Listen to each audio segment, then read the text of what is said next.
Sziasztok! Sziasztok, srácok! Mai videóban felfedezzük az erdőt! Elmondjuk a hirdetni valókat, hogy mikor mi lesz. Például, Igen. Roblox videók még ilyenek. Igen. Csak még meg kéne azt is beszélni a Benjaminnal. Na és lesz majd egy szavazás is, hogy melyik játékkal játszunk. Igen, Robloxban nyilván, mert én nem Fortnite-ozok. Én igen, de már kezdem megunni. Úgyhogy legtöbben ittől még lesznek Fortnite videók, de nem olyan biztos. Szerintem már nem lesznek. Jó. Menjünk oda. Jó. Ott van egy valami rózsaszín valami. Vödör.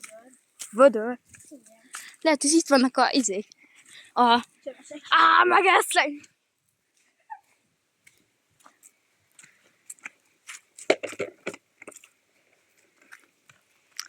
Ez nagyon szép. Szerintem elégették amúgy. Aha, lehet. Ezt a kurva. Ez kedvenc vödröm. Menjünk arra el. Egyébként ez a csatorna max 5 pluszos, mert ezek ilyen Roblox-os videók lesznek, tehát semmi extra. És egymást nem mutatjuk. Jó.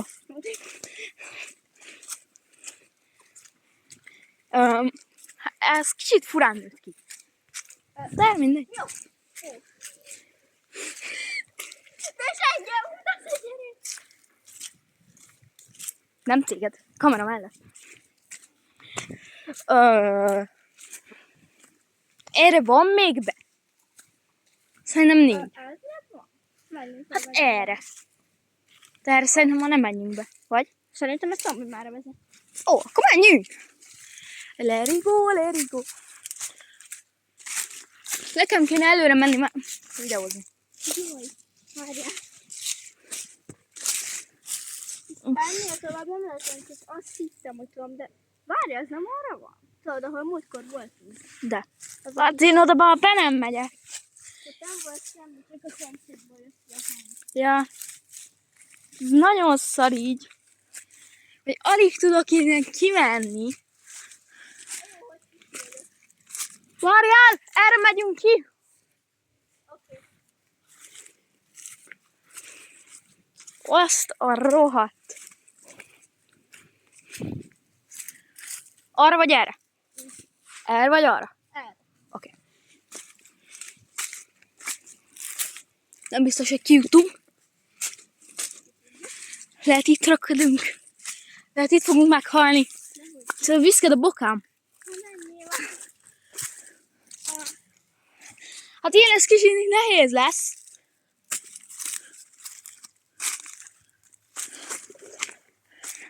De élünk!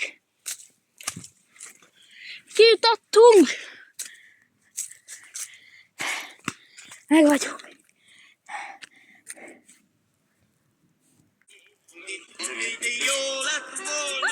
Milyen? De legalább a felét, én a titkot oda nem adom. A titi csábító, a titi kőkemény, a titi izgató, a titi jó, a titeje a titi, Hallgass is már. az anyád úr is mesét, én a titkot oda nem adom. Egy kis bejelentkezés után visszatértünk. Probléma után. Igen, egy kis Beleléptem valami kis nyálkásba, fúj! nice. Nagyon guszta. Mondjuk úgy, hogy egy kis ember problémánk volt. Igen. Mi van? Hát ez amikor jönnek a csövesek és elfoglalják a fél erdőt. Amúgy gyerekek, képzeljétek el, hogy az előbb itt ment egy bácsi motor.